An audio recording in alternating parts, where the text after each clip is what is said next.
Debra Vrieslaar, al die pad van Johannesburg, die goudstad, tot by Goudini. Welkom hierso. Baie dankie. Van watter tak af is jy? Ek is van Missouri, Missouri. staan vir Afrikaans. Ja. Staan vir Afrikaans. Ja. Is dit die hele naam? Missouri staan vir Afrikaans. Ja, dis regtig waar die hele naam. So, ek neem aan dis wat julle doen. Julle staan vir Afrikaans. Ja. Hoe staan julle vir Afrikaans? Wat doen julle om te staan vir Afrikaans? Ons gemeenskap, dis net nie dit nie, van tienerheid af na ons doen projekte wat dinge gaan verbeter.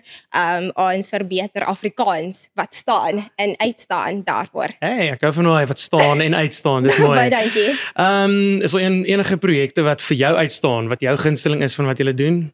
Ja, presies. Ek hou van die natuur, want daarvoor beskryf dit Attica vir jou baba mooi, die natuur, hoe dit bring, hoe jy asem inhaling, en dis baba mooi, want dit staan vir lewe, Afrikaans, dit beteken so baie, net 'n taak nie, maar dis beter en baie goed dan 'n taak.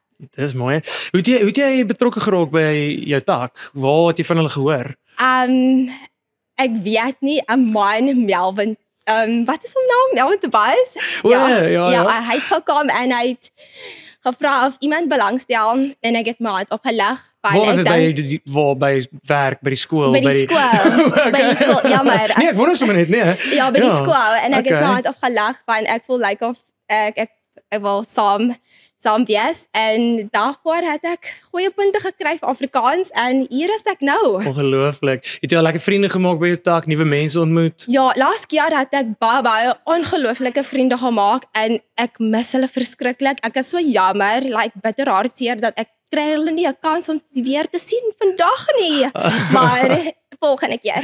En is dit jou eerste keer by 'n kultuurkuier? Nee, dis my tweede keer. Okay, en hoe was verlede jaar sin vir jou gewees? Dit was baie nice. Of was ek nie, want dit was verlede jaar? Ja, dis verlede jaar, Ja. graad 11.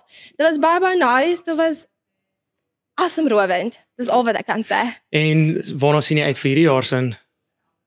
Ek weet nie wat, maar ek dink dis net God se doel. Okay. So as dit kom, en dan God het dit so bestel. So jy het nou iets genoem van graad 11 verlede jaar, beteken dit jy is nou in graad 12. So in Ja, jou dis matriekjaar het jy tyd gemaak vir 'n kultuurkuier.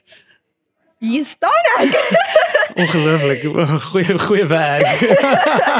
Maar ek seker jy sal by die boeke kan uitkom ook. Ek dink ons het genoeg tyd, dis nog vroeg in die jaar. Nee, dis reg. Jy moet 'n timetable uitsteel vir jou, en dan as jy gereed. Ja, as jy tyd het en as jy tyd kan maak, sal dit maklik wees vir jou. Jy klink meer gedissiplineerd as ek. Dit is indrukwekkend. Baie dankie Debra, dit is Baie lekker met jou te dankie. gesels. Baie dankie. Geniet die kultuurkuier. Dankie.